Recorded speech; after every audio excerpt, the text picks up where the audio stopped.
I think women asking men out is okay. Yeah. It depends on your personality as a person.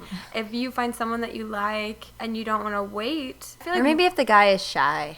yeah, it's hard. I guess you have to be you pick up on social cues. Yeah. So if you can tell if this person is a very shy person and they're not going to be the one to put their foot forward, Then you can put it forward. yeah. If you're around them all the time and they're not asking you out. It's just you're playing a game with yourself, waiting.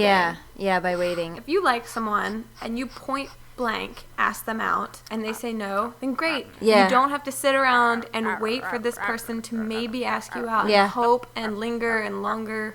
Linger and longer. Linger and longer for it. But people get so caught up in like fantasizing about the most amazing situation rather than just moving on. I've definitely lingered in that, is he going to ask me out? Oh yeah, because place? it's fun to like sit with your imagination and wonder how is he gonna ask you out and when's the next time you're gonna see him and It's what's fun this until gonna- it makes you feel like death. Yeah. So? Exactly, but I think girls like this wondering Yeah. thing, or that we feel like we should sit there and like fantasize because We also were like, what did he mean by that? Exactly. When he meant exactly what he said by that. Yeah, we overanalyze everything.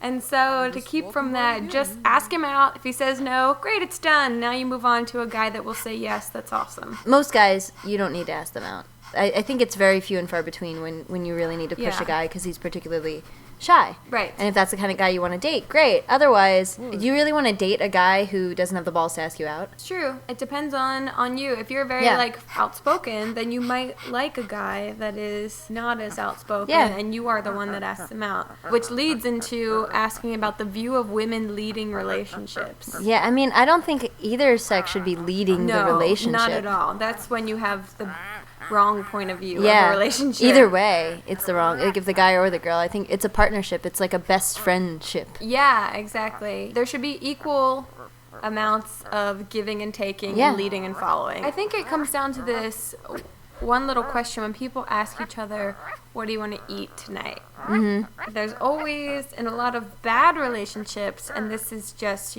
totally stereotyping a small amount of people that I've experienced in my life, the people that say, like, I don't care, whatever you want, whatever you want, whatever you want, are obviously the more vulnerable people in that relationship that leave it up to that person that you can almost tell they're going to get their heart broken in this relationship. Yeah, because they're just letting the other person do whatever they want. Right, but if they were like, you know what, I want Italian food tonight. Yeah, or I want anything but Chinese. Right. At least having an opinion. Exactly, having some sort of weight in on the situation. Yeah, I agree. I don't think it's that one person leads a relationship. I think all of the best relationships are Co-leader Yeah. relationships. co-leaders. Co-leader. Be a co-leader. Be a co-leader.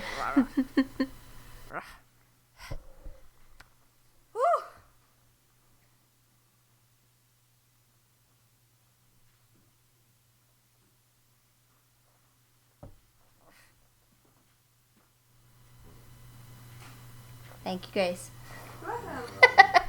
Yay! That's hilarious. Awesome.